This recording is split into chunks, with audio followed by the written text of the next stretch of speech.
শেখ হাসিনা 17 বছর ক্ষমতা ছিল।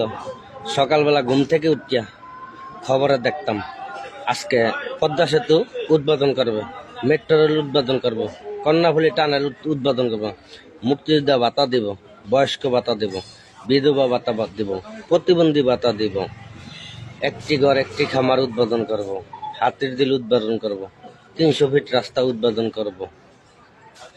আর এখন বর্তমানে 5ই আগস্টের পর 6 মাস হয়েছে অবৈধ ইউনূস সরকার ক্ষমতা গ্রহণ করছে। সকালবেলা ঘুম থেকে উঠতেই খবরটা ছাড়লেই শোনা যায় কি অমুক জায়গায় গরু চুরি হয়েছে, অমুক জায়গায় ডাকাতি, অমুক জায়গায় ছিনতাই, অমুক জায়গায় এক শরীরে 7 জনের দর্শন করছে, অমুক জায়গায় মুক্তিযোদ্ধার গলায় জোতার মালা, ওই মাজারে হামলা, মসজিদে হামলা, মন্দিরে হামলা, সচিবালয়ের ভিতরে আগুন,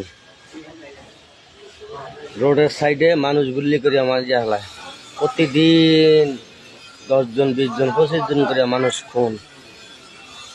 হায় রে সোনার বাংলাদেশটারে আর কিছুদিন গেলে ধ্বংস হয়ে যাইব মনে হয়।